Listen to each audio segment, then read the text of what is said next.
Hi, hello friends, welcome to my channel Candlestick Psychology. Hi hello guys ఈ trades కోసం నేను complete గా నా వీడియో చూడండి.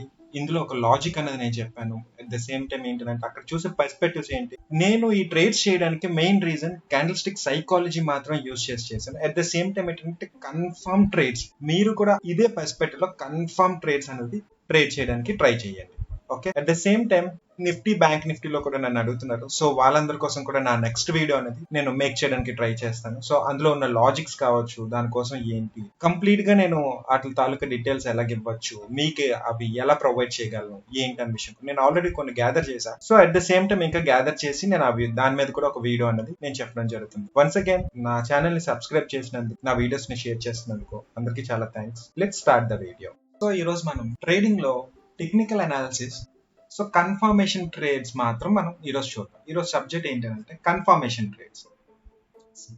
ఇక్కడ నేను తీసుకోవడానికి రీజన్, ఆఫ్టర్ సెల్లింగ్ జరిగిన తర్వాత బయ్యర్స్ ఎంట్రీ అయ్యారు, బట్ బయ్యర్స్ అనే వాళ్ళు పైకి వెళ్లకుండా, అంటే అప్ సైడ్ అన్నది సెల్లర్స్ ఎంట్రీ పాయింట్ వరకు వెళ్లకుండా నెక్స్ట్ సెల్లర్ స్ట్రాంగ్ వచ్చు. సో నేను సెల్లింగ్ ఆపర్చునిటీ తీసుకున్నాను. సో ఇలాంటివి కన్ఫర్మేషన్ ట్రేడ్స్ ఎక్కడ ఉంటే అవి మాత్రమే చేద్దాం.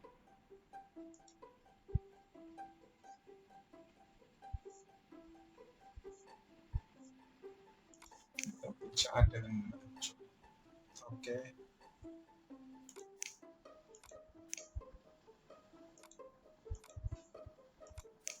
what is happening? Okay, fine, this is the winning trade.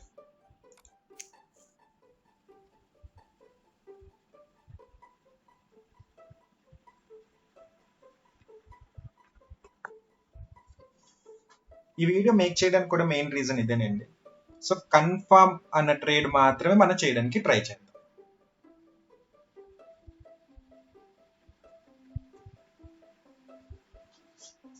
ఎందుకంటే ట్రేడ్ అనేది ఎక్కడ పడితే అక్కడ కాకుండా, సో కన్ఫర్మేషన్ చూసుకొని ఆ ట్రేడ్స్ మాత్రమే చేయడానికి ట్రై చేస్తారండి. ఓకే, జోన్ కింద డ్రా చేయాలి.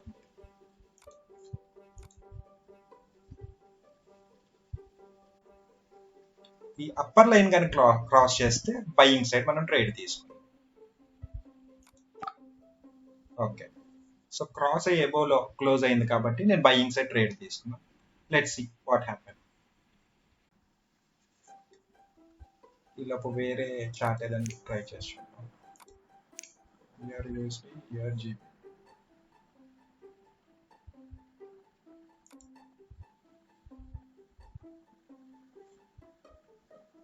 ఓకే, హియర్ ఒక సినారియో కనబడుతుంది, జస్ట్ వాచ్.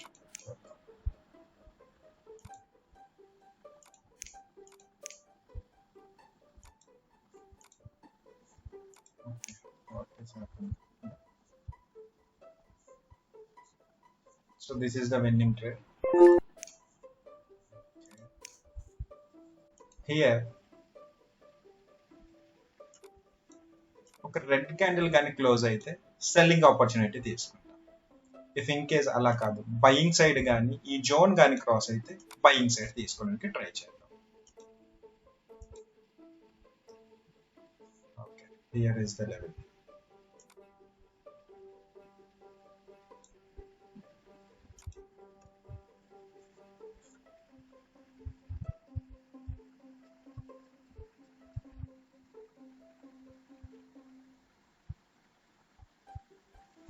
నో, ఇక్కడ ఆపర్చునిటీ ఏం కనబడలేదు. Okay,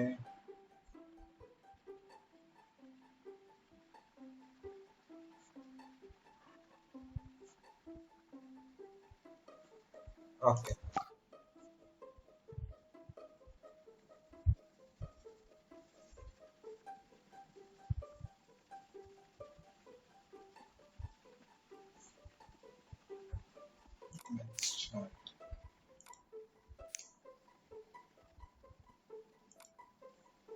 okay.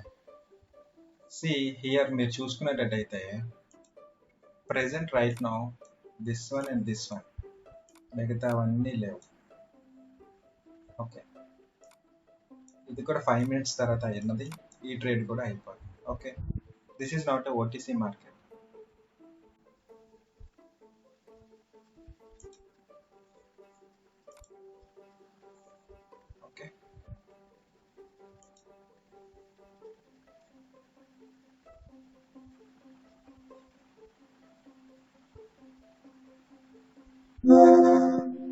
Okay, here is the doji. Okay, ఈ డోజీ వచ్చినందుకు నెక్స్ట్ ట్రేడ్ కూడా మనం ట్రై చేసి దేంట్లోనది పిఆర్జీబీపీ.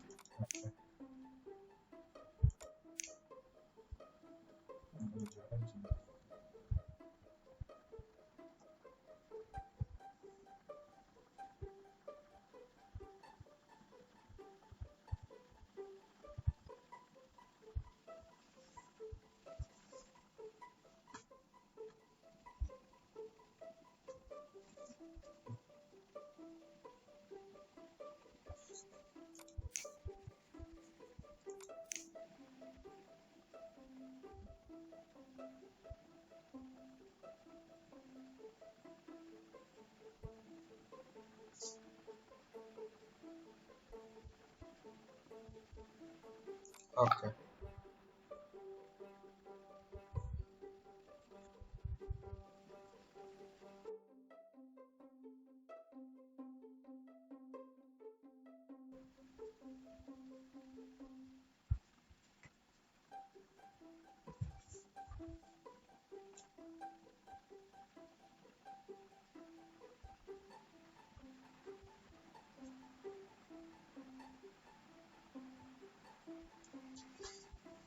చూద్దాం ఈ ట్రేడ్ ఏమవుతుందో. వై? బికాస్ ఇక్కడ నేను బయ్యింగ్ సైడ్ తీసుకోవడానికి ప్రీవియస్ గా ఇక్కడ సెల్లింగ్ అయితే ఇది కానీ క్లోజ్ చేసిన తర్వాత నేను సెల్లింగ్ తీసుకుందాం అనుకున్నా. Sellers are not interested here, that's why ఇక్కడ డోజీ అనేది మనకు వచ్చింది. ఓకే, ఆఫ్టర్ డోజీ వచ్చిన తర్వాత సెల్లర్స్ ఇంట్రెస్ట్ లేరు అన్న దానికి కన్ఫర్మేషన్ నాకు ఇక్కడ ఇచ్చింది గ్రీన్ క్యాండిల్. ఓకే, అయితే ఈ గ్రీన్ క్యాండిల్ కూడా ఆఫ్టర్ డోజీ క్రాస్ చేసిన తర్వాత ఓకే వెల్ అండ్ గుడ్ అని చెప్పి నేను ట్రేడ్ తీసుకోవడానికి రీజన్స్ అనమాట. ఇప్పుడు నేను చేసిన ఈ 3 ట్రేడ్స్ అన్నవి కూడా వీటిలో ఉన్న లాజిక్ ఏంటన్నది కూడా నేను చెప్తాను. Okay, this is the winning trade. See మనం ఫస్ట్ నుంచి చూద్దామండి.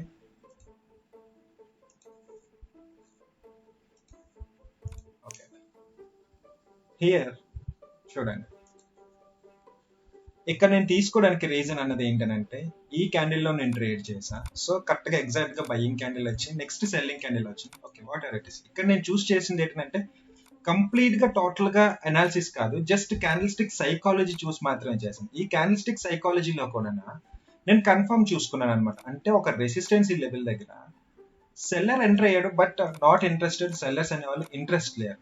ఓకే, ఆఫ్టర్ దట్ ఏం జరిగింది, బయ్యింగ్ క్యాండిల్ అనేది కన్ఫర్మ్ చేసింది, బయ్యర్స్ ఎంట్రీ అయ్యారు. ఆఫ్టర్ బయ్యర్స్ ఎంట్రీ అయిన తర్వాత ఈ జోన్ క్రాస్ చేస్తే నేను బయ్యింగ్ సైడ్ చూస్తాను అన్నాను. సో బయ్యింగ్ సైడ్ అనేది నేను చూసాను. ఆఫ్టర్ దట్ ఇక్కడ నుంచి సెల్లర్స్ అనే వాళ్ళు ఎంట్రీ అయిపోయారు. దిస్ ఈస్ ద రీజన్, అంటే ఈ ట్రేడ్ నేను విన్ అవ్వడానికి రీజన్ అది అనమాట. Next this one. ఓకే, ఇక్కడ సెల్లర్స్ వచ్చారు, at the same time buyers వచ్చారు. సో ఇక్కడ జరగాల్సిన విషయం ఏంటంటే బయ్యింగ్ క్యాండిల్ అట్లీస్ట్ ఇలా క్లోజ్ అవ్వాలి నెక్స్ట్ క్యాండిల్. ఆఫ్టర్ దట్ ఇక్కడ నుంచి సెల్లర్స్ వస్తారా లేదా బయ్యింగ్ జరుగుతుందా అనే సెనారియోలో మనం చెక్ చేసుకుంటాం. బట్ ప్రీవియస్ గా మనం చూసుకున్నట్టయితే ఇది ఒక రెసిస్టెన్స్, ఇది ఒక రెసిస్టెన్స్. ఈ రెసిస్టెన్సీ దగ్గర సెల్లర్స్ ఎంటర్ అయ్యారు, బయ్యర్స్ ప్రెసెంట్ అవ్వలేదు. ఆఫ్టర్ ఈ క్యాండిల్ కన్ఫర్మ్ చేసింది, ఎప్పుడైతే సెల్లర్స్ అనే వాళ్ళు మళ్ళా ప్రెసెంట్ అయ్యారో అది కూడా వీక్ క్యాండిల్ ఏం కాదండి, స్ట్రాంగ్ క్యాండిల్ వచ్చింది.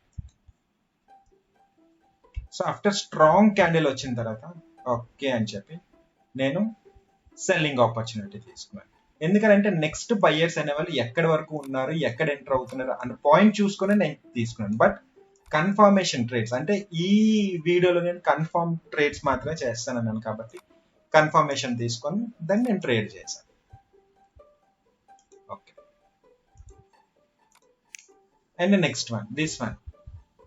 ఇది కూడా నేను తీసుకున్న ట్రేడ్ అనేది రైటే, బట్ ఇక్కడ నాకు మైనస్ లేదు, ప్లస్ లేదు. Okay, not an issue. See ఇక్కడ నేను చూసుకున్న జోన్ అనేది రెసిస్టెన్సీ జోనే. అయితే ఈ రెసిస్టెన్సీ జోన్ అనేది కూడా ఎలాగున్నదని అంటే ఆఫ్టర్ సెల్లర్ ఒక బయ్యర్ తర్వాత సెల్లర్ కన్ఫర్మేషన్ చేస్తే నేను సెల్లింగ్ సైడ్ తీసుకుంటాను. బట్ మా ఎంట్రీ గుడ్ కాబట్టి ఇక్కడ ఏం జరిగింది, సెల్లర్స్ ఇంట్రెస్ట్ లేరు, సెల్లర్స్ డౌన్ సైడ్ వచ్చారు, at the same time buyers కూడా ఎంటర్ అయ్యారు. ఓకే, ఆఫ్టర్ బయ్యర్స్ ఎంటర్ అయిన తర్వాత డోజీ అంటే ఇక్కడ డోజీ ఫామ్ అయింది. సో ఈ ట్రేడ్ లోని విన్నింగ్ లేదు, లూజ్ లేదు. సో దీని నెక్స్ట్ ట్రేడ్ నేను మళ్ళీ ఇది చేశాను చూడండి, ఈఆర్ జీబీపీ రెండును.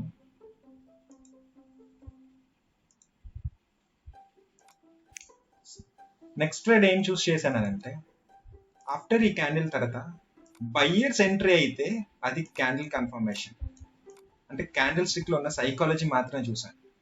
సో క్యాండిల్ కన్ఫర్మేషన్ అయిన తర్వాత నేను బయ్యింగ్ సైడ్ ఎంట్రీ తీసుకున్నాను. ఓకే, సో అయితే ఇక్కడ ఈ ట్రేడ్ చేయడానికి రీజన్స్ చూడండి. మనం అంటే ఒక ట్రేడింగ్ చేసాం అనుకోండి, సపోర్ట్ అండ్ రెసిస్టెన్సీ లెవెల్స్ తో పాటు zones at the same time, trend at the same time, అక్కడ క్యాండిల్ స్టిక్ ప్యాటర్న్స్ కావచ్చు, లేదా అక్కడ క్యాండిల్ స్టిక్ సైకాలజీ ఏం చెప్తాం. ఒక ట్రేడ్ తీసుకోవడానికి చాలా రీజన్స్ ఉంటాయి మన దగ్గర. సో ఆ రీజన్స్ అనేది పర్ఫెక్ట్ గా మనం చూసుకొని ట్రేడ్ చేస్తే మనకి విన్నింగ్ రేషియోస్ అనేది పెరుగుతుంటాయి అనమాట. యాక్చువల్లీ నేను 5 ట్రేడ్స్ చేస్తుంటాను ఎవ్రీ టైం. సో 5 ట్రేడ్స్ కానీ 3 ట్రేడ్స్ కానీ అని అనుకున్నా. ఓకే, కాకపోతే ఇక్కడ ఏంటంటే ఈ టైం ఫ్రేమ్ లోని ఇప్పుడైతే మనకి జస్ట్ 3 మాత్రమే రన్ అవుతున్నాయి. సో కాబట్టి ఇప్పుడు ఆల్రెడీ ఇది కూడా క్లోజ్ అయిపోయింది, 5 మినిట్స్ లో క్లోజ్ అయిపోతుంది. నెక్స్ట్ ఈ 2 ట్రేడ్స్ లేదంటే ఓటీసీ మార్కెట్ అనేది స్టార్ట్ అవుతుంది.